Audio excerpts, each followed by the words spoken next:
Alex, I'm Emma, the occupational therapy student today to measure your balance with the functional reach test.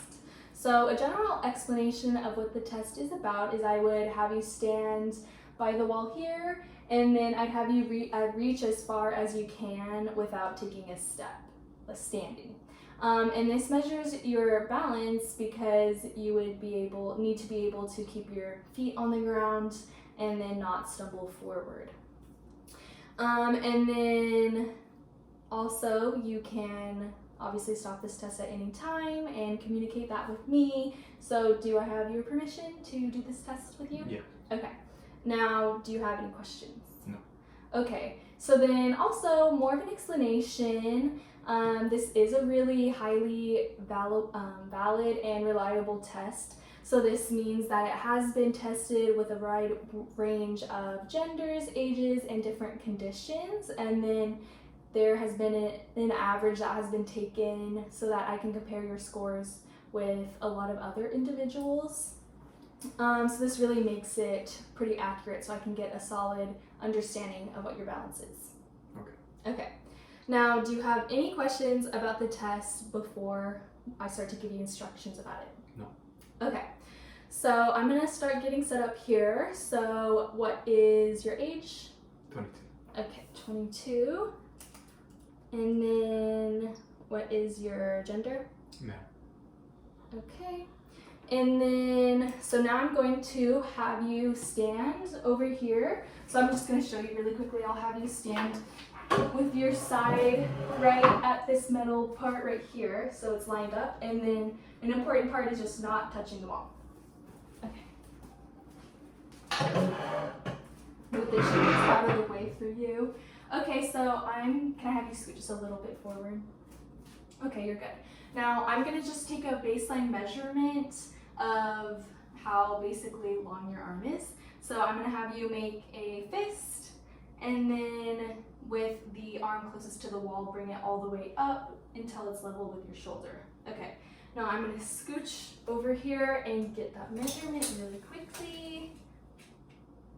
Okay, so that is 25 inches. Okay, I'm gonna write that down because I'm going to have to subtract that with when you reach. Okay, so now we're going to get back into that position, but hold on, actually, so I don't have to bother you. Okay, now I want you to reach, with that arm, reach as far as you can forward without taking a step. Okay, you can let go. Okay, that was 41 inches. So while I subtract that, just have you rest for a second so then we can do the next one. Okay. So that was actually your practice round, and then we have to do it 2 more times. Okay, so same thing. Okay, now I'm gonna have you reach as far as you can without taking a step. Okay, you're good to go.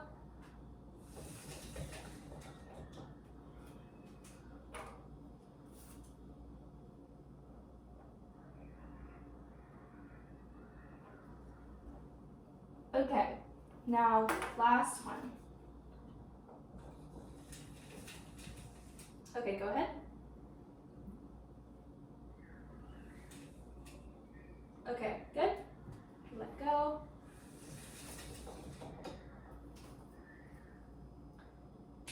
Okay. Okay, now good to go. So let's sit while I interpret your score and then we can talk about it. Okay. So I'm going to take the second and third time you do it, and then I'm just going to make the average of that really quickly.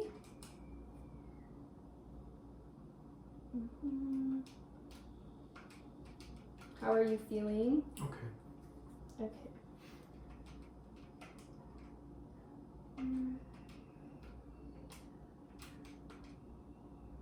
Okay. So your average was 18 18.5 inches. And then, so based on your score of being that 18.5 inches and your age being 22 and then your gender being male, you are at a low fall risk and you do have good balance. And this is based on this chart here that I have provided for you. And this really means that basically your results compared to men of your age fell into the normal range. And it was based on a wide sample, as I have described earlier, based on other participant scores and then the average of those. So do you have any questions? Okay, so because you scored 18.5 inches, meaning that you're a low fall risk, you do have good balance. And this really translates into you freely being able to do everyday activities that you want or need to do. So this can include like being able to reach up high to grab something when you cook, or getting something when you're cleaning, or folding up clothes and putting them high on a shelf, or other activities that you might enjoy like dancing. And you can really do this while still staying safe and keeping your feet firmly on the ground. So do you have any questions about your score? No. Okay. Now I want to explain what a below normal score would be based on the chart that I have here. So let's say you scored less than that 16.7. So let's say you scored a 15 or below. The lower it gets, the more of a fall risk you become and the less balance you have. And so like you may not be able to do what you want or need to do safely.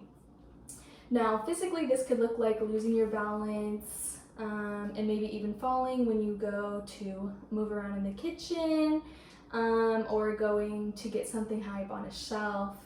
And then mentally this could also cause you to become worried about doing further activities such as things that you enjoy like dancing or cooking, as I described. And then this could also have a social impact on you because you might not want to go out and do things with other people around. All right. And then as you can see, this can really cause a destructive cycle in someone's life, and that can make balance even worse, as moving around freely can become more difficult as you limit your movements. And this is why finding out your score now, if you had a below normal score, and addressing that lower score at an earlier age can really help with preventing further complications and strengthening that balance as soon as possible down the line. So do you have any questions about my explanation? Well, thank you for participating, Alex. Hope you have a good day.